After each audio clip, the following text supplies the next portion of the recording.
ఈ వీడియోలో మనం అల్యూమినియం రేకులతో ఒక విద్యుద్దర్శిని అంటే ఎలక్ట్రోస్కోప్ను తయారు చేద్దాం.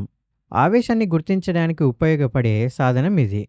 ముందుగా రెండు చిన్న అల్యూమినియం రేకులను తీసుకుని వాటిని ఒక రాగి తీగకు అంటే కాపర్ వైర్కు జాగ్రత్తగా వేలాడదీయాలి. ఆ రాగి తీగను ఒక గాజు సీసా మూత గుండా లోపలికి పంపించాలి. తీగ పైభాగం మూత బయటికి కనిపించేలా ఉంచాలి. ఇప్పుడు ఒక ప్లాస్టిక్ ప్లేట్ను తీసుకుని జంతువుల ఉన్నితో బాగా రుద్దాలి. ఘర్షణ వల్ల ఉన్నిలోని ఎలక్ట్రాన్లు ప్లాస్టిక్ ప్లేట్కు బదిలీ అవుతాయి. దీనివల్ల ప్లేట్ మీద రుణావేశం ఏర్పడుతుంది. ఉన్ని మీద ధనావేశం మిగులుతుంది. ఈ రుణావేశం ఉన్న ప్లేట్ని రాగి తీగ పైభాగానికి నెమ్మదిగా దగ్గరకు తీసుకురాగానే లోపల ఉన్న ఆ రెండు అల్యూమినియం రేకులు ఒకదానికొకటి దూరంగా జరుగుతాయి. ఇలా ఎందుకు జరుగుతుందో ఇప్పుడు పరిశీలిద్దాం.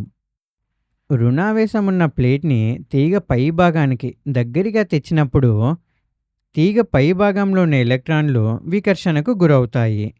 ఎందుకంటే ప్లేట్ మీద ఉన్నది మరియు ఎలక్ట్రాన్లపై ఉండేది కూడా రెండు రుణావేశాలే.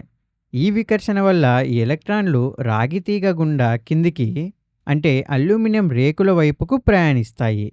ఫలితంగా తీగ పైభాగంలో ధనావేశం మాత్రమే మిగులుతుంది. కింద ఉన్న రెండు రేకుల మీద రుణావేశం ఏర్పడుతుంది.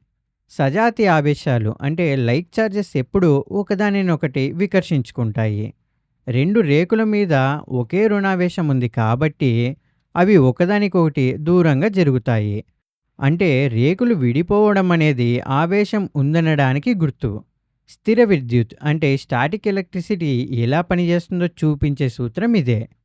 ఘర్షణతో ఆవేశం ఏర్పడడం, వికర్షణతో అది కంటికి కనిపించడం, ఇదే మన ఎలక్ట్రోస్కోప్ పని చేసే విధానం.